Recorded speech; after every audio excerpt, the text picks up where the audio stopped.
All right, so Tyler and I are both girl dads, and it's recital season. So we both have dance recitals, gymnastics recitals coming up, and so it's time to reevaluate what makes us girls dads. I mean, everybody can say I support my daughters by going to these recitals, but what else do you do to prove that you're actually a girl dad? Yeah. It's a tall mountain that we all have to climb in our lives, and some of us are better at it than others. So these are the top 3 signs that you've reached peak girl dad. My number 3 is you get into arguments with other grown-ass men about Disney princess movies. Of course, Tyler and I do this almost for a living, practically talking about Disney movies. Yeah. But I find myself, even in the workplace or with friends, arguing with over like who's a better Disney princess or what's the better movie or who has the better soundtrack. All those different things of arguing about those. It pays no relevance to real life, but because I'm a girl dad, you're educated. I have emotion about it. Your girl dad education is paying off. Yeah. And this situation presented itself recently to me I'm teaching the senior seminar class for our communication majors. Okay.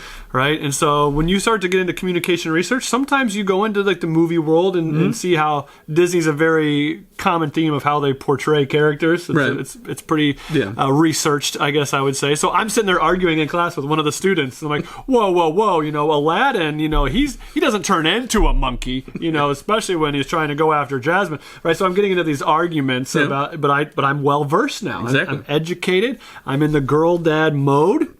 Right, and my number 3 is you can pull off what the kids call the messy bun. Okay. Now, not only can you pull it off, right? You know what it is. Yes. And you know what it looks like, right? So for me, something I accidentally did one day, with the ponytail, and then you fold it over and it pops up perfectly in there. If you can pull off the messy bun, right? It's not just a pigtail, right? The go-to girl dad would be the pigtail. Good for you. Not the pigtail, the ponytail. Good for you. Right. Pigtail, sure. Good for you. Can you do the messy bun and pop it up there and have it fluffed perfect? Yeah. You've reached another level. French braid. Yeah, now you're a show off. You're not a girl dad. No. If you can French braid, you're not a girl dad. You're a show off. It takes too much time as well. Oh. So messy bun obviously takes a little bit of time as possible. Bam, bam, you do it. I think especially once you reach peak dad, you can do it within like 10 seconds. You can throw it right in there. Bam, you're done. Ponytail or messy bun? Because you gotta go. Then that's it. That's a big one. Number 2 for me. This is a big confession. Okay, Jones. You download TikTok for your kid so they can watch the dances, and then you end up kind of liking watching the dancing. Yeah, I haven't ventured to that yet because my wife's got TikTok and she watches it with the girls. There you go. My wife did not have it. Yeah. So until this is recent, Jones. In the last 2 months, we did not have TikTok in the house. Yeah. It's entered the house. It can only be watched. And the rule is now it can only be watched with me. I don't know why I got roped into this. Probably because it's a girl dad. Yeah, supervision. Right? But sometimes I'm like, well, we're swiping up. Swiping up. Yep. But yeah, and now I'm like, oh, that's actually a pretty good dance. Not that we should try it once again. Well, is that girl dad? You could venture into it. Now, it's only if you're, I think, comfortable dancing. So it might evolve. I mean, you feel comfortable dancing, right? I do. I'm a dance champion. Okay. So I do feel comfortable dancing. So it might evolve into it. So it begins watching. Our audience needs to remember my job is the leader of 18 to 22-year-old girls, right? So they're practicing all the time. My image is important. I don't want to break that image down by a horrible TikTok that I release. But if you practice really well, they might respect you even more. They might respect me, or it might just be worse.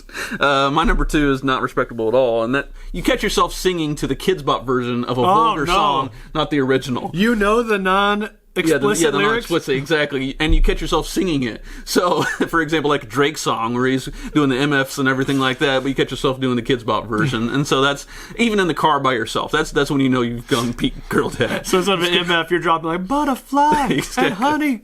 Yes. Kids Bop has become very famous about, doing these rewrites. Very explicit songs. They rewrite anything anymore. Very explicit songs. I mean, you could go everything from Bruno Mars to Cardi B. They haven't done Megan Thee Stallion yet, which I'd be very interested to hear how they do. Tackle. Do WAP. Let's see how you do it.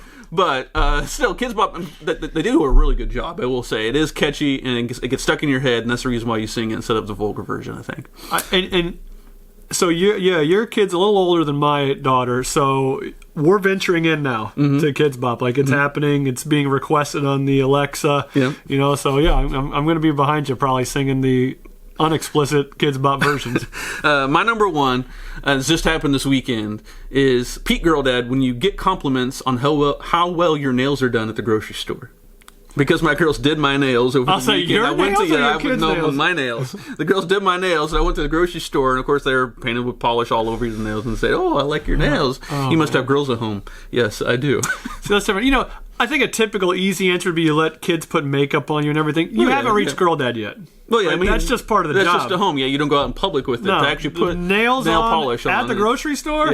Yeah. Whew, you've done it. You've done it. I don't have hair, so my girls couldn't have done my hair, but you have a little bit, so maybe the girls can start. I could maybe send you a picture of me with a bow in my hair from the weekend that you could post on here. But once again, that's part of the job. Exactly. You got to elevate to Pete Girl Dad by taking that bow out somewhere or forgetting that it's in there. That didn't happen. Yeah, forgetting. I was trying to think, of something along the media lines for me. You had Kids Bop, and so for me, my number one sign that I reached Pete Girl Dad is I know the difference between Trinity and Madison, and if you know, you know. Okay, that's how peak that is. YouTubers, YouTube channel stuff. If you know the girly shows and you start to figure out all the characters on the show. My daughter actually watches like Spy Ninjas and Unspeakable, which they do a lot of like manly challenges. But she does venture off into Trinity and Madison. I know the difference between the two, unfortunately. So I don't. I think their dads. We categorize people as extra or not extra. On who's who in their YouTube channels. Trinity Madison's dad, he's a little extra sometimes. Who's your favorite out of Trinity and Madison? I don't like really either of them, but I unfortunately know who they are. At least you kept your dignity about it. Yeah, I do. Sorry. They're cute kids. Good for you. You have a YouTube channel.